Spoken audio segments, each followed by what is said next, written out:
It started in 2016, but really that was just a pilot. And then we started full on in 2017. And the reason it started was because we weren't donating food. So I thought we needed an outlet for the food to go somewhere rather than into landfills. And I just happened to come across some people that worked at the food bank, and it took us a while to get this underway, but we collaborated together and we partnered, and the partnership has been growing ever since. So in the first year, the donations weren't as many, and it's been developing each year a little bit more. So in 2019, we donated about 20,000 pounds of food. The year before was about 11. The year before that was about 6. So it's been doubling every year, which is good and bad. We're diverting it from going into the landfills, but we're still producing too much, and it'd be better if we can find outlets and uses for that on campus. So, that's part of it. At least we're measuring and we understand where it's going. And the food bank is extremely happy to take our donations. So, the partnership from there is really developed. And we also do charity events with the food bank, and we work with People's Place in Kingston, New York. So the reason we want to eliminate food waste is, again, to keep it out of the landfill and also make sure it's going to people in underserved communities that need it.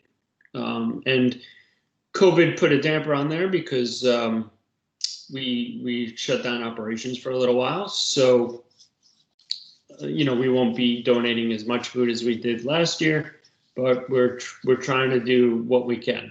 So it's important to reduce food waste for other reasons as well, financial. So as industry leaders, we don't want to be wasting food. We want to make sure that it's eaten. We're not overproducing, and you're measuring your waste, your usage. And also for us, having the compost, we are composting at the CIA, which is really nice, but having the compost hauled is costly as well, so anytime you can reduce costs and help the planet and help people, it's the triple bottom line, and that's the win-win situation. We're also working with some students from Marist, and hopefully we can help to cultivate that relationship a little more and do some things with them.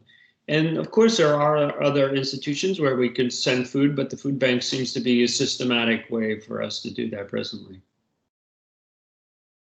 Well, I think if you're in a kitchen where the food isn't being donated and you think that it's going into the compost and could be eaten, then you should ask the instructor, or if you're working an event and you see leftover food, because that happens quite often, and you see food that looks wholesome and could be diverted and people can consume it, then you ask whoever's in charge. And if you want to know how the program works a little bit more, you can ask me or other people, because it's pretty popular on campus now, and find out how it functions and what you need to do. Something else to think about is, as far as the students go, what you're putting into compost. Like, think about, is that a usable piece of trim? Because a lot of these things can be used right in your own classroom.